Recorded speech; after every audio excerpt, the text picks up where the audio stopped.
So welcome to Ernest academy. അപ്പോൾ workshop ഇൻസ്ട്രക്ടറിൻ്റെ notification June 30 വരുവാണ്. അപ്പോൾ നമ്മൾ ഇത്രയും നാൾ കാത്തിരുന്ന ഒരു വലിയൊരു ബിഗ് ഓപ്പർച്യൂണിറ്റിയാണ് നമ്മുടെ മുൻപിൽ വരാൻ പോകുന്നത് ജൂൺ 30. അപ്പോൾ എല്ലാവരും പ്രിപ്പറേഷനിലായിരിക്കും. കുറച്ച് പേർക്ക് ഡൗട്ട് ഉണ്ടായിരിക്കും, എങ്ങനെയാണ് ഇതിലേക്ക് വരുന്നത്, എങ്ങനെയാണ് ക്വസ്റ്റ്യൻസ് എന്നുള്ള കാര്യങ്ങൾ അറിയാത്ത ഒരുപാട് പേരുണ്ടായിരിക്കും. സോ പി സിയിൽ ഫസ്റ്റായിട്ട് വരുന്ന ആൾക്കും അതായത് പഠിച്ചുകൊണ്ടിരിക്കുന്ന ആൾക്കും എല്ലാവർക്കും യൂസ്ഫുൾ ആകുന്ന രീതിയിൽ കുറച്ച് ഡിസ്കഷനാണ് ഞാൻ വന്നിരിക്കുന്ന ടോപ്പിക്ക്. അതായത് ഡി സി മെഷീൻസ് എല്ലാവർക്കും കുറച്ച് ഡൗട്ടുള്ള ഏരിയ ആണ്. അറിയുന്നവരുണ്ടാവും. അപ്പോൾ അവർക്ക് ഒരു കുറച്ചും കൂടി ടോപ്പിക്കിനെ പറ്റിയിട്ട് കുറച്ചുകൂടി സീരിയസ് ആയിട്ട് മനസ്സിലാക്കാനുള്ള ഒരു ടൈമാണിത്. അപ്പോൾ നിങ്ങൾക്ക് ഇനി കുറച്ച് സമയം മാത്രമേ എക്സാമിന് കിട്ടത്തുള്ളൂ. എന്തായാലും നോട്ടിഫിക്കേഷൻ വരുവാണ്. നമ്മൾക്ക് മസ്റ്റായിട്ടും പഠിച്ചു തുടങ്ങേണ്ട ഒരു സമയമായി. അപ്പോൾ നമുക്ക് ഇന്നൊരു ടോപ്പിക്ക് വെച്ച് തന്നെ സ്റ്റാർട്ട് ചെയ്യാം. ഡി സി മെഷീനിലേക്ക് പോവാം. ഓക്കെ, അപ്പോൾ ഡി സി മെഷീൻ എന്ന് പറയുമ്പോൾ എന്താണ്, നമുക്ക് മെയിനായിട്ട് അറിയാവുന്ന കാര്യം എന്ന് പറയുന്നത് generators, motors, D C generators, motors, yes, അതിനെ പറ്റിയിട്ടുള്ള ഒരു പഠനം തന്നെയാണ് ഡി സി മെഷീൻ എന്ന് പറയുന്നത്.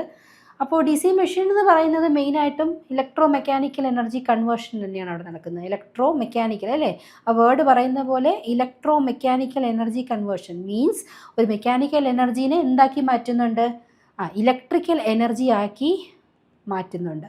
അതുപോലെ എന്തും ചെയ്യുന്നുണ്ട്, ഇലക്ട്രിക്കൽ എനർജീനെ എന്താക്കി മാറ്റുന്നുണ്ട്, മെക്കാനിക്കൽ എനർജി ആയിട്ട് മാറ്റുന്നുണ്ട്. അതായത് രണ്ട് കൺവേർഷൻ നടത്തുന്നുണ്ട്. അപ്പം ഈ പറഞ്ഞ മെക്കാനിക്കൽ എനർജീനെ ഇലക്ട്രിക്കൽ എനർജി ആയിട്ട് മാറ്റുന്നത് ജനറേറ്ററുകളും, തിരിച്ച് ഇലക്ട്രിക്കൽ എനർജീനെ മെക്കാനിക്കൽ എനർജി ആയിട്ട് കൺവേർട്ട് ചെയ്യുന്നത് ആരുമായിരിക്കും, മോട്ടറും ആയിരിക്കും. അപ്പം ഫങ്ഷൻ വൈസ് നോക്കിക്കഴിഞ്ഞാൽ എന്താണ്, ഡി സി ജനറേറ്റേഴ്സ് എന്ത് പ്രൊഡ്യൂസ് ചെയ്യുന്നു, ഇലക്ട്രിസിറ്റി പ്രൊഡ്യൂസ് ചെയ്യുന്നു. മോട്ടറാണെങ്കിലോ മെക്കാനിക്കൽ റൊട്ടേഷൻ നമുക്ക് തരുന്നു അല്ലേ. രണ്ട് ഡിവൈസാണ്. ജനറേറ്റർ ഇലക്ട്രിസിറ്റി പ്രൊഡ്യൂസ് ചെയ്യുമ്പം മോട്ടർ നമുക്ക് മെക്കാനിക്കൽ പ്രൊട്ടക്ഷനാണ് നൽകുന്നത്. ഓക്കെ, ആൻഡ് മെയിൻലി ഇതിൻ്റെ അഡ്വാൻറ്റേജ് എന്ന് വെച്ചാൽ എന്താ, excellent speed control, high starting torque and simple control methods ഒക്കെ മതി ഇതിന്. അതെന്നുള്ളതാണ് ഇതിൻ്റെ ഒരു ഇമ്പോർട്ടൻസ് എന്ന് പറയുന്നത്. ആൻഡ് ആപ്ലിക്കേഷൻ വൈസ് നോക്കുവാണെങ്കിലോ ട്രാക്ഷൻസിൽ, ക്രെയിൻസിൽ, എലിവേറ്റേഴ്സിൽ, റോളിംഗ് മിൽസിൽ തുടങ്ങി എല്ലായിടത്തും നമ്മൾ എന്താ യൂസ് ചെയ്യുന്നത്, ഈ ആപ്ലിക്കേഷൻസ് ആണ് യൂസ് ചെയ്യുന്നത്. സോ മെയിൻലി ഡി സി മെഷീൻ്റെ കൺസ്ട്രക്ഷനിലേക്ക് വന്നു കഴിഞ്ഞാൽ നമുക്ക് എന്തുണ്ടായിരിക്കും, ഒരു റോട്ടർ പാർട്ടും ഉണ്ടായിരിക്കും, ഒരു സ്റ്റേറ്റർ പാർട്ടും ഉണ്ടായിരിക്കും. ഓക്കെ, റോട്ടർ എന്ന് വെച്ചാൽ എന്താ, റോട്ടർ എന്ന് പറഞ്ഞാൽ റൊട്ടേറ്റിംഗ് പാർട്ടാണ് അല്ലേ, കറങ്ങുന്ന ഭാഗം. അതുപോലെ സ്റ്റേറ്റർ എന്ന് പറഞ്ഞാൽ എന്താണ്, സ്റ്റേഷനറി, അനങ്ങാതിരിക്കുന്ന ഒരു ഭാഗവും ഉണ്ടായിരിക്കും. അപ്പോൾ ഈ പടത്തിൽ കാണിച്ചിരിക്കുന്നത് എല്ലാ ഡി സി മെഷീൻ്റെ ഒരു കൺസ്ട്രക്ഷനാണ്. അപ്പോൾ ഇവിടെ നോക്കിക്കഴിഞ്ഞാൽ നിങ്ങൾക്ക് കാണാം, ദാ ഫീൽഡ്, ഈ അനങ്ങാണ്ടിരിക്കുന്ന പോർഷനാണ് ഫീൽഡിൽ വരുന്നത്. കണ്ടോ, ഇവരിൽ നമ്മൾ എന്ത് ചെയ്യുന്നു വെച്ച് കഴിഞ്ഞാൽ ഫീൽഡിൽ നമ്മൾ വൈൻഡിങ്സ് നോക്കിക്കേ, ഇത് നമ്മൾ എന്ത് ചെയ്തിട്ടുണ്ട്, ഇങ്ങനെ വൈൻഡിങ്സ് ചുറ്റി കൊടുത്തിട്ടുണ്ട്. ഓക്കെ, നമ്മൾ വൈൻഡിങ് ചുറ്റി കൊടുത്തിട്ടുണ്ട്.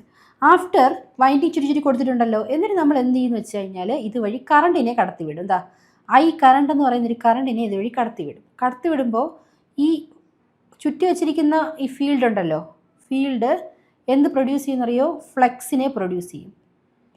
ഇതാണ് ഇതിൻ്റെ ബേസിക്. ഈ ഫ്ലക്സിനെ പ്രൊഡ്യൂസ് ചെയ്ത് വയ്ക്കും.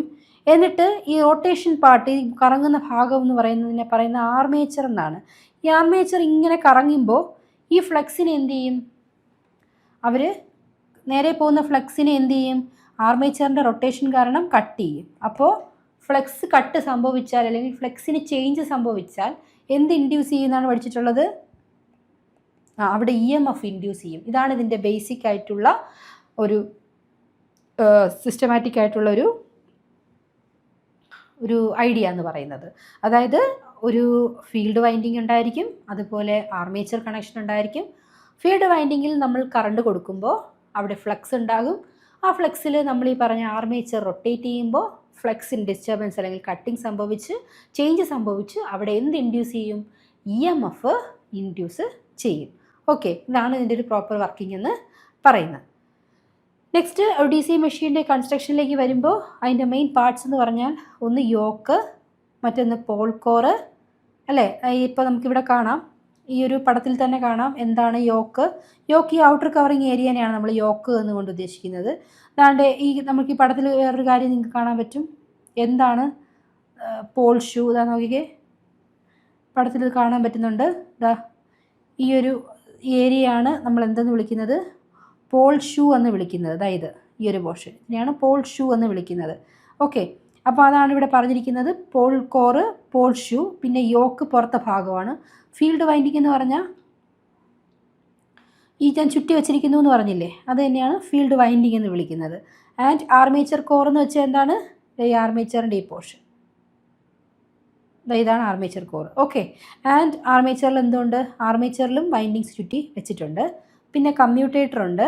കമ്മ്യൂട്ടേറ്റർ എന്ന് പറയുന്നത് നമ്മുടെ എ സിനെ ഡി സി ആക്കാനായിട്ട് യൂസ് ചെയ്യുന്നൊരു പോർഷനാണ്. അതായത് ഇവിടെ കാണിച്ചിരിക്കുന്ന ഇതാണ് കമ്മ്യൂട്ടേറ്റർ എന്ന് പറയുന്ന സെഗ്മെൻറ്റ്. നെക്സ്റ്റ് ബ്രഷുകളുണ്ട്. ബ്രഷസും ഫിഗറിൽ നമ്മൾ പ്രസൻറ്റ് ചെയ്തിട്ടുണ്ടായിരിക്കും. ബ്രഷുകൾ ഇതാണ് ബ്രഷ് എന്ന് പറയുന്നത്. ഈ ഒരു പോർഷൻ കമ്മ്യൂട്ടേറ്ററിൽ കണ്ടയറ്റത്തിരിക്കുന്ന രണ്ടാണ് ബ്രഷ് എന്ന് പറയുന്നത്. അപ്പോൾ ആർമേച്ചറിൻ്റെ കോർ ഇതാണ്. ആർമേച്ചറിൽ ചുറ്റി വെച്ചിരിക്കുന്ന വൈൻഡിങ് ഇതാണ്, കോറ് ഇതാണ്. ഡൗട്ടില്ലല്ലോ. പിന്നെ സ്റ്റേറ്ററിൻ്റെ യോക്ക് പോർഷൻ ഇതാണ് വരുന്നത്. ഓക്കെ, ബ്രഷ് ഏരിയ ഇതാണ് വരുന്നത്. പിന്നെ ഇവിടെ വൈൻഡിങ് ചുറ്റി വെച്ചിട്ടുണ്ടെന്ന് പറഞ്ഞല്ലോ, അതാണ് ഈ ഷണ്ട് ഫീൽഡ് വൈൻഡിങ്. ഷണ്ട് ഫീൽഡാണ് ചുറ്റി വെച്ചിരിക്കുന്നത്. പിന്നെ എയർ ഗ്യാപ്പ് ഉണ്ട് ഇവർ തമ്മിൽ. റോട്ടറിൻ്റെ ഷാഫ്റ്റ് നടുവിലിരിക്കുന്നതിന് ഷാഫ്റ്റ് എന്ന് വിളിക്കും. ഇത്രയാണ് ഇതിൻ്റെ കൺസ്ട്രക്ഷൻ പാർട്ടിൽ വരുന്നത്. ഇതിൻ്റെ പ്രധാനപ്പെട്ട പർപ്പസ് എന്ന് പറഞ്ഞാൽ മാഗ്നറ്റിക് ഫീൽഡിനെ എന്ത് ചെയ്യുക, പ്രൊഡ്യൂസ് ചെയ്യുക എന്നുള്ളതാണ്. Supports the armature. മാത്രമല്ല ആർമേച്ചറിനെ എന്ത് ചെയ്തിരിക്കുകയാണ്, സപ്പോർട്ട് ചെയ്ത് വെക്കുകയാണ്. Enables energy conversion. അതുപോലെ എനർജി കൺവേർഷൻ എന്ത് ചെയ്യുകയാണ്, നടത്തുകയാണ്. So both D C motor and D C generator have the same construction. D C ജനറേറ്ററിലും ഡി സി മോട്ടറിലും കൺസ്ട്രക്ഷൻ വൈസ് വ്യത്യാസമൊന്നുമില്ല. ഇങ്ങനെ തന്നെയാണ് നമ്മൾ ഈ രണ്ടിലും കൺസ്ട്രക്ഷൻ നടത്തുന്നത്.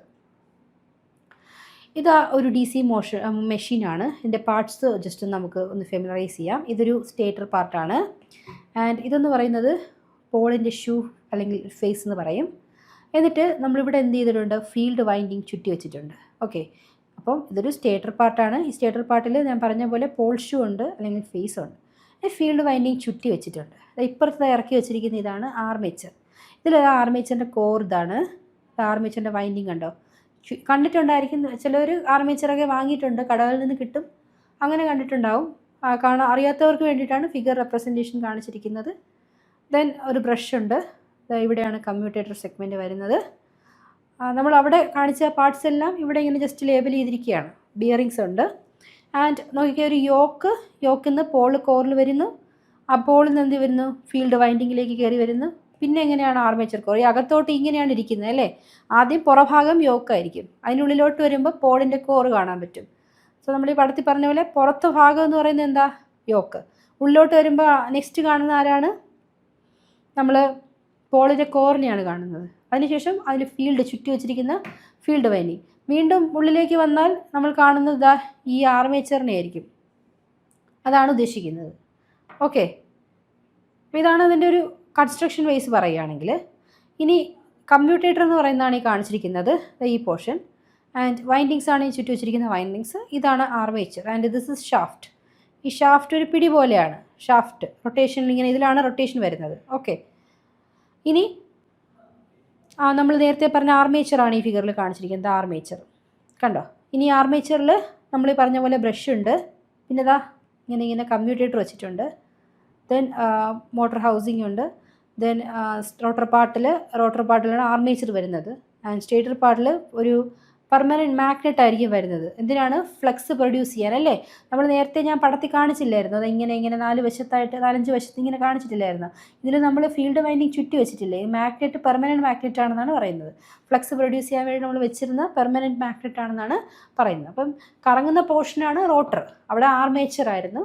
സ്റ്റേഷനറി പാർട്ടായിട്ടിരിക്കുന്നത് സ്റ്റേറ്റർ, അവിടെ പെർമനൻറ്റ് മാഗ്നറ്റ് ആണ് വെച്ചിരിക്കുന്നത്. ഓക്കെ, നമുക്ക് ഓരോ പാർട്ടായിട്ട് നോക്കാം. മെയിനായിട്ടും യോക്ക് എന്ന് വെച്ചാൽ എന്താണ്, അതിൻ്റെ പുറത്തെ ഭാഗമായിരുന്നു അല്ലേ. സോ ഡി സി മെഷീൻ്റെ ഔട്ടർ ഫ്രെയിമിനെയാണ് നമ്മൾ യോക്ക് എന്ന് പറയുന്നത്. അതിൻ്റെ പ്രധാനപ്പെട്ട ഫങ്ഷൻ എന്ന് പറഞ്ഞാൽ എന്തായിരിക്കും, സപ്പോർട്ട് ചെയ്യുക. അതിനെ മൊത്തത്തിൽ എന്ത് ചെയ്യാനാണ്, ഒന്ന് പ്രൊട്ടക്റ്റ് ചെയ്യാൻ, സപ്പോർട്ട് ചെയ്യാൻ വേണ്ടിയിട്ടാണ് നമ്മൾ യൂസ് ചെയ്യുന്നത്. ദെൻ ഇൻറ്റേർണൽ പാർട്ടിൻ്റെ പ്രൊട്ടക്ഷനും വരും. And low reluctance path for the magnetic ഫ്ലെക്സിന് നമുക്ക് എന്ത് കൊടുക്കാം, ലോ റിലക്റ്റൻസ് പാത്ത് കിട്ടും. അപ്പോൾ റിലക്റ്റൻസ് പാത്ത് കുറഞ്ഞിരുന്നാലേ ഫ്ലക്സ് പാസ് ചെയ്ത് പോവുള്ളൂ. സോ അതുകൊണ്ടാണ് ലോ റിലക്റ്റൻസ് പാത്ത് പ്രൊവൈഡ് ചെയ്യുന്നത്. പിന്നെ ഇതിനുപയോഗിക്കുന്ന മെറ്റീരിയൽസ് എന്ന് പറഞ്ഞാൽ കുഞ്ഞ് മെഷീൻസിനാണെങ്കിൽ കാസ്റ്റ് അയൺ ഉപയോഗിക്കും. വലിയ മെഷീനാണെങ്കിൽ നമ്മൾ കാസ്റ്റ് സ്റ്റീലായിരിക്കും യൂസ് ചെയ്യുന്നത്. So why is cast steel preferred? നമ്മൾ കാസ്റ്റ് സ്റ്റീൽ കൊടുക്കുന്ന കാര്യം എന്ന് വെച്ച് കഴിഞ്ഞാൽ നമ്മുടെ മെക്കാനിക്കൽ സ്ട്രെങ്ത് ഇമ്പ്രൂവ് ചെയ്യുന്നതിന് വേണ്ടിയിട്ടായിരിക്കും. മെക്കാനിക്കൽ സ്ട്രെങ്ത് നന്നാക്കാൻ വേണ്ടിയിട്ടാണ് നമ്മൾ കാസ്റ്റ് സ്റ്റീൽ പ്രിഫർ ചെയ്യുന്നത്.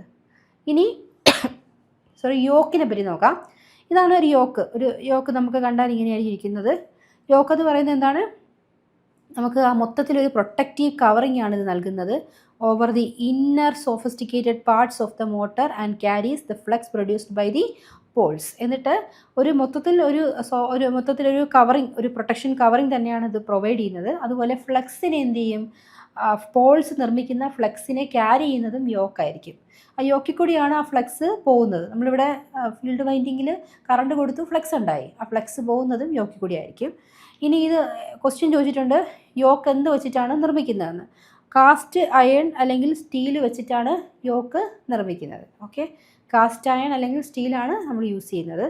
സോ ഇതെന്ന് പറയുന്നത് ഒരു മെയിൻ സ്ട്രക്ചറാണ്. എന്തൊക്കെയുണ്ട്? ഒരു പോളിൻ്റെ കോറുണ്ട്, പോളിൻ്റെ ഷൂ ഉണ്ട്, പിന്നെ ഈ പോളുകൾക്കിടയിൽ നമ്മൾ ഇൻ്റർ പോൾ എന്ന് പറയുന്ന മറ്റൊരു പോളും കൂടെ പ്ലേസ് ചെയ്തിട്ടുണ്ട്. പിന്നെ എന്തുണ്ട്? ഫീൽഡ് കോയിലുകൾ കൊടുത്തിട്ടുണ്ട്. ഒരു കൺസ്ട്രക്ഷനാണ്. നിങ്ങളൊന്ന് ഐഡിയ മനസ്സിലാക്കി വെച്ചിരിക്കുക. യോക്കിനെ നമ്മൾ ഫ്രെയിം എന്നും വിളിക്കാറുണ്ട്. കാരണം it provides protection to the rotating and other parts of the machine from moisture, dust എല്ലാത്തിൽ നമുക്കൊരു പ്രൊട്ടക്ഷൻ നൽകുന്നുണ്ട്. And yoke is iron body which provides a path for flux. അപ്പം യോക്ക് എന്ന് പറയുന്നത് ആക്ച്വലി എന്താണ്? ഒരു അയൺ ബോഡിയാണ് അല്ലേ? അയൺ ബോഡി എന്ത് ചെയ്യുന്നു? ഒരു ഫ്ലെക്സിനുള്ളൊരു പാത നമുക്ക് കൊടുക്കുവാണ്. It provides the mechanical support for the poles. Mechanical സപ്പോർട്ടും കൂടി നമുക്ക് പോൾസിന് നൽകുവാണ്. And material used for yoke are എന്തൊക്കെയാണ് യൂസ് ചെയ്യുന്നത്? Cast iron, silicon steel, cast steel, rolled steel ഒക്കെയാണ് നമ്മൾ എന്ത് ചെയ്യുന്നതിന് വേണ്ടിയിട്ട് യൂസ് ചെയ്യുന്നത്. ഓക്കെ, ഡി സി മോട്ടറിൻ്റെ പ്രിൻസിപ്പിൾ നോക്കിക്കേ. ഡി സി മോട്ടറാണ് നമ്മളിപ്പോൾ കൂടുതൽ നോക്കുന്നത്, ഡി സി ജനറേറ്ററല്ല, ഡി സി മോട്ടർ. അപ്പോൾ ഡി സി മോട്ടർ എന്ന് പറഞ്ഞാൽ അവിടെ ആക്ച്വലി ഇലക്ട്രിക്കൽ എനർജീനെ എന്താക്കിയാണ് മാറ്റുന്നത്? അവിടെ മെക്കാനിക്കൽ കൺവേർഷനാണ് അല്ലേ നടക്കുന്നത്? മെക്കാനിക്കൽ എനർജി ആയിട്ടാണ് നമ്മൾ മാറ്റുന്നത്. സോ ഈ കറണ്ട് ക്യാരിങ് കണ്ടക്ടർ ഒരു മാഗ്നറ്റിക് ഫീൽഡിൽ വെച്ച് കഴിഞ്ഞാൽ അതിന് എന്തുണ്ടാകും? ഒരു ഫോഴ്സ്, മെക്കാനിക്കൽ ഫോഴ്സ് ഉണ്ടാകും. സോ അതാണ് അവിടെ മെയിനായിട്ടും പറയുന്നത്. ഒരു കറണ്ട് ക്യാരിങ് കണ്ടക്ടർ നമ്മളൊരു ഫീൽഡിൽ, ഒരു മാഗ്നറ്റിക് ഫീൽഡിൽ പ്ലേസ് ചെയ്ത് കഴിഞ്ഞാൽ എന്ത് സംഭവിക്കും? അതിന് ചുറ്റിനും ഒരു മെക്കാനിക്കൽ ഫോഴ്സ് എസ്റ്റാബ്ലിഷ് ചെയ്യും. അപ്പോൾ അത് യൂസ് ചെയ്തിട്ടാണ് എന്ത് ചെയ്യുന്നത്? ഡി സി മോട്ടർ വർക്ക് ചെയ്യുന്നത്. സോ ഇതിന് ഇമ്പോർട്ടൻ്റ് ആയിട്ടുള്ളൊരു റൂളുണ്ട്. ഫ്ലെമിങ്സിൻ്റെ ലെഫ്റ്റ് ഹാൻഡ് റൂളാണ് മോട്ടറിൻ്റെ പ്രിൻസിപ്പിളുമായിട്ട് റിലേറ്റ് ചെയ്ത റൂള്. സോ അതിൻ്റെ മെയിൻ ആപ്ലിക്കേഷൻ നമ്മൾ എവിടെയൊക്കെയാണ് യൂസ് ചെയ്യുന്നതെന്ന് ചോദിക്കാറുണ്ട്. ഫ്ലെമിങ്സ് ലെഫ്റ്റ് ഹാൻഡ് റൂൾ വളരെ ഇമ്പോർട്ടൻ്റ് ആണ്, റിലേറ്റഡ് ടു മോട്ടറാണ്. സോ ആപ്ലിക്കേഷൻ വന്നിട്ട് fans, cranes, elevators, electric vehicles എല്ലായിടത്തും നമ്മൾ എന്ത് ചെയ്യുന്നുണ്ട്? യൂസ് ചെയ്യുന്നുണ്ട്. ആൻഡ് മോട്ടർ എന്ത് ചെയ്യുന്നുണ്ട്? Convert the electrical energy into mechanical energy അല്ലേ? ഇലക്ട്രിക്കൽ എനർജീനെ എന്താക്കി കൺവേർട്ട് ചെയ്യും? മെക്കാനിക്കൽ എനർജി ആയിട്ട് കൺവേർട്ട് ചെയ്യും. ഇനി ഫ്ലെമിങ്സിൻ്റെ ലെഫ്റ്റ് ഹാൻഡ് റൂൾ അഥവാ മോട്ടർ റൂള്, അതാണ് ഇവിടെ ഞാൻ കാണിച്ചിരിക്കുന്നത്. ഇത് ഒരു ലെഫ്റ്റ് ഹാൻഡ് നമ്മളിങ്ങനെ ഫിഗർ ഔട്ട് ചെയ്ത് കഴിഞ്ഞാൽ അതിൽ തമ്പ് എന്ന് പറയുന്നത് അതിൻ്റെ ഡയറക്ഷൻ ഓഫ് കണ്ടക്ടർ മോഷൻ, ആ കണ്ടക്ടറിൻ്റെ ആ മോഷനെയാണ് നമ്മൾ തമ്പ് റെപ്രസെൻറ്റ് ചെയ്യുക. ഫോർ ഫിംഗർ ആണെങ്കിൽ എന്തിനെ റെപ്രസെൻറ്റ് ചെയ്യും? ആ മാഗ്നറ്റിക് ഫീൽഡിൻ്റെ ആ ഒരു ഡയറക്ഷനെയാണ് റെപ്രസെൻറ്റ് ചെയ്യുന്നത്. ആൻഡ് മിഡിൽ ഫിംഗർ എന്ന് പറയുന്നത് കൺവെൻഷണൽ കറണ്ട് ഡിറക്ഷനെയാണ് കാണിക്കുന്നത്, കറണ്ടിൻ്റെ ഡയറക്ഷനെ കാണിക്കും. So magnetic field surrounding a current carrying conductor interacts with an existing magnetic field. So magnetic field ഒരു കറണ്ട് ക്യാരിങ് കണ്ടക്ടറിൽ ഉള്ളൊരു മാഗ്നറ്റിക് ഫീൽഡ് എന്ന് പറഞ്ഞു കഴിഞ്ഞാൽ അവിടെ നിലവിലുള്ള മാഗ്നറ്റിക് ഫീൽഡുമായിട്ടും എന്ത് ചെയ്തിട്ടുണ്ടാവും? ഫിക്സ് ചെയ്തിട്ടുണ്ടാവും. ഈ പോയിന്റ് നിങ്ങളധികം നോക്കണമെന്നില്ല, ജസ്റ്റ് ഈ ഒരു ഫ്ലെമിങ്സിൻ്റെ ലെഫ്റ്റ് ഹാൻഡ് റൂളിൽ ഏതൊക്കെയാണ് വരുന്നതെന്നൊന്ന് നോക്കി വെച്ചാൽ മതി. So determine the direction of D C current carrying conductor in A magnetic field. Okay, അപ്പോൾ ജസ്റ്റ് നമുക്ക് ഒരു പോയിന്റ് കൂടെ നോക്കാം. ഒരു ഫ്ലെമിങ്സ് ലെഫ്റ്റ് ഹാൻഡ് റൂളിൽ നടക്കുന്നത് ഇതുപോലൊരു നമ്മളിപ്പോൾ നേരത്തെ പറഞ്ഞ പോലെ തന്നെ എന്താണ്? നമുക്കൊരു കറണ്ട് സെക്കൻഡ് ഫിംഗർ കാണിക്കും, ഫീൽഡ് ഫസ്റ്റ് ഫിംഗർ കാണിക്കും, തമ്പായിരിക്കും മോഷനെ റെപ്രസെൻറ്റ് ചെയ്യുന്നത്. സോ ഇതാണൊരു ബേസിക് ഒരു ഐഡിയ എന്ന് പറയുന്നത്. ഇനി ഫ്ലെമിങ്സ് ലെഫ്റ്റ് ഹാൻഡ് റൂളിൻ്റെ ഡയറക്ഷൻ്റെ കാര്യമാണ് നമ്മൾ പറഞ്ഞ കാര്യമാണ്, ജസ്റ്റ് ഒന്ന് നോട്ട് ചെയ്തിട്ടുണ്ടെന്നേ ഉള്ളൂ. അപ്പോൾ റൈറ്റ് ഹാൻഡ് റൂൾ ഒന്ന് നോക്കുക. ജനറേറ്ററാണ് റൈറ്റ് ഹാൻഡ് റൂളിൽ വരുന്നത് കേട്ടോ. ലെഫ്റ്റ് ഹാൻഡ് മോട്ടറും റൈറ്റ് ഹാൻഡ് ജനറേറ്ററുമാണ്. നമുക്ക് ഫ്ലെമിങ്സ് ലെഫ്റ്റ് ഹാൻഡ് റൂൾ എന്ന് റെപ്രസെൻറ്റേഷൻ ചെയ്ത് കാണിച്ചിരിക്കുകയാണ്. ഓക്കെ, നിങ്ങൾക്ക് ഒരു ഐഡിയ കിട്ടിയെന്ന് വിചാരിക്കുകയാണ്. ഫ്ലെമിങ്സ് ലെഫ്റ്റ് ഹാൻഡ് റൂൾ എന്താണെന്നുള്ള ഒരു ബേസിക് ഐഡിയ കിട്ടിയെന്ന് വിചാരിക്കുകയാണ്. നെക്സ്റ്റ് നമുക്ക് ബാക്ക് ഇ എം എഫിനെ കുറിച്ച് പറയാനുണ്ട്. ജസ്റ്റ് ഒന്ന് പറയാം. ബാക്ക് ഇ എം എഫ് എന്ന് പറഞ്ഞാൽ ഒരു ആർമേച്ചറിൽ ഒരു ഇ എം എഫ് ഇൻഡ്യൂസ് ചെയ്യുന്നത്, armature of A motor that opposes the supply voltage. അപ്പോൾ ആർമേച്ചർ ഉണ്ടാക്കുന്ന ഇ എം എഫ് എന്ത് ചെയ്യുന്നുണ്ട്? സപ്ലൈ വോൾട്ടേജിനെ ഇ എം എഫ് എന്ത് ചെയ്യുന്നു? സപ്ലൈ വോൾട്ടേജിനെ എന്ത് ചെയ്യുന്നു? ഒപ്പോസ് ചെയ്യുകയാണെങ്കിൽ അതിനെയാണ് നമ്മൾ എന്തെന്ന് പറയുന്നത്? ബാക്ക് ഇ എം എഫ് എന്ന് പറയുന്നത്. സോ അത് ആർമേച്ചർ കറണ്ടിനെ കൺട്രോൾ ചെയ്യാൻ ഹെൽപ്ഫുൾ കാരണക്കാരനാവും and protect motor for excessive current. അതുപോലെ എക്സസീവ് കറണ്ട് എടുക്കുന്ന മോട്ടറിൻ്റെ പ്രൊട്ടക്ഷൻ നടത്തുന്നുണ്ട്. മേക്ക് മോട്ടർ സെൽഫ് റെഗുലേറ്റിംഗ് ആക്കാനുള്ള സാധ്യതയുണ്ട്. സോ ബാക്ക് ഇ എം എഫിന് പറയുന്ന മറ്റൊരു പേര് കൗണ്ടർ ഇ എം എഫ് എന്നും കൂടിയാണ്. സോ ഇതുകൂടി ഒന്ന് നോക്കി വെച്ചേക്കുക, ബാക്ക് ഇ എം എഫ് എന്താണെന്നുള്ള കാര്യവും കൂടി. ഇന്ന് ഡിസ്കസ് ചെയ്തത് ഒന്ന് ആദ്യം ഒരു മെഷീൻ എന്താണ്, മെഷീൻ്റെ കൺസ്ട്രക്ഷൻ പാർട്ട് ഞാൻ പറഞ്ഞു, ഒന്ന് ജസ്റ്റ് എന്താണെന്നുള്ള ഒരു ഐഡിയ കിട്ടിക്കഴിഞ്ഞു നിങ്ങൾക്ക്. നെക്സ്റ്റ് ഞാൻ DC മോട്ടറിൽ ജസ്റ്റ് ഒരു ബേസിക് ഐഡിയ നിങ്ങൾക്ക് തന്നു. അപ്പോൾ നിങ്ങൾക്കൊരു ഓവറോൾ നിങ്ങൾക്ക് എന്തൊക്കെയാണ് ഒരു DC മെഷീനിൽ നമുക്ക് പഠിക്കേണ്ടതെന്നുള്ള ജസ്റ്റ് നിങ്ങൾക്കൊരു ഐഡിയ ഇപ്പോൾ കിട്ടിക്കൊണ്ടായിരിക്കും. പക്ഷെ നമുക്കൊരു എക്സാം പോയിന്റ് ഓഫ് വ്യൂവിൽ നോക്കുമ്പോൾ ഇതിനേക്കാൾ വാസ്റ്റായിട്ട് നമുക്ക് പഠിക്കേണ്ടതായിട്ടുണ്ട്, നന്നായിട്ട് നമുക്ക് പ്രിപ്പയർ ചെയ്തേണ്ടതുണ്ട്. സോ അതിന് വേണ്ടിയിട്ട് നമുക്ക് ഒരു നല്ലൊരു സപ്പോർട്ട് സിസ്റ്റം നമുക്ക് ആവശ്യമാണ്. എന്നാൽ മാത്രമേ നമുക്ക് ഇത്രയും കോമ്പറ്റേറ്റീവ് ആയിട്ടുള്ള ഒരു എക്സാം ക്രാക്ക് ചെയ്തെടുക്കാനായിട്ട് സാധിക്കുകയുള്ളൂ.